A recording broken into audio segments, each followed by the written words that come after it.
The inscription in the ancient tome echoed in Lyra's mind as she retraced her steps. Ignoring the heat and biting insects, she followed a barely discernible trail leading deeper into the unexplored territory. Doubts gnawed at her. Was the dream a mere figment of an overactive imagination fueled by Miguel's stories? But an unwavering curiosity propelled her forward.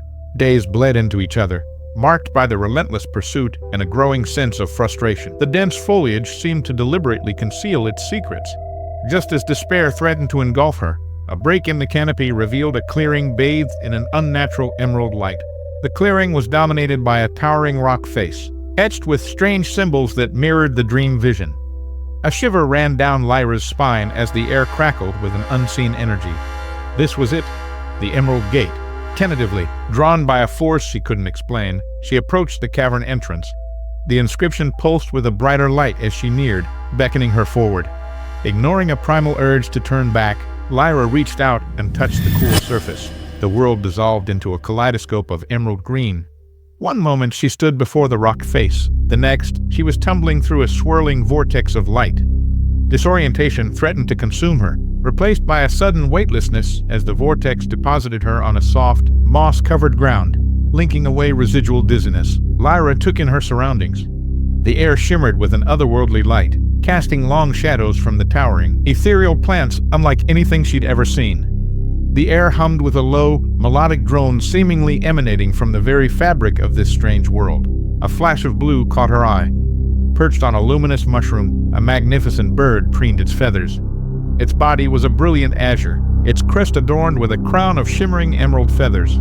Its eyes, however, were the most captivating feature, intelligent and filled with an ancient wisdom. Before Lyra could utter a word, the bird spoke. "Welcome, child of science," its voice resonated like tinkling bells. "To Aethel, a world once bathed in sunlight, now shrouded in twilight." The bird continued, "Call me Zephyr, the only surviving guardian of Aethel." Lyra gaped, momentarily speechless. A talking bird? But before she could voice her disbelief, the bird continued, its voice laced with a hint of urgency. "The prophecy speaks of your arrival, Sunbringer. You are the one destined to break the Devourer's curse and restore light to our land." He explained the history of Aethel, a paradise once bathed in perpetual sunlight. Then came the Devourer, a shadowy entity that feasted on light, plunging Aethel into an eternal twilight. Hope dwindled, but an ancient prophecy whispered of a Sunbringer, a foreigner who would wield the Sunstone, a legendary artifact capable of banishing the Devourer and restoring balance. Lyra felt a wave of disbelief wash over her. A prophecy? A Sunstone? It was all too fantastical. But the conviction in the bird's eyes, the desolate beauty of this twilight world, and the echo of her own dreams tugged at her sense of purpose.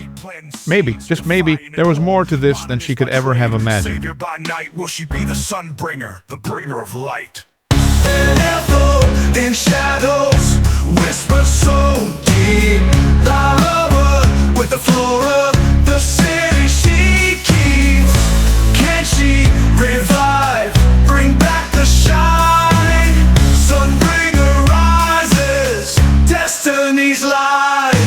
Rubble where kings sat, thrones turned to stone. Lyra with the roots, the hope she's sown. She got no cape, just dirt in her nails. Breathe in life while the old city wails. Cloak of green, her armor unseen. Battle in shadows, a fight unforeseen. Rise from the ashes, a phoenix tale. Lyra the Sunbringer, destiny's veil. And Aethel in shadows, whisper so deep. Lyra with the flora, the city she keeps. Can she revive, bring back the shine? Sunbringer rises, destiny's light.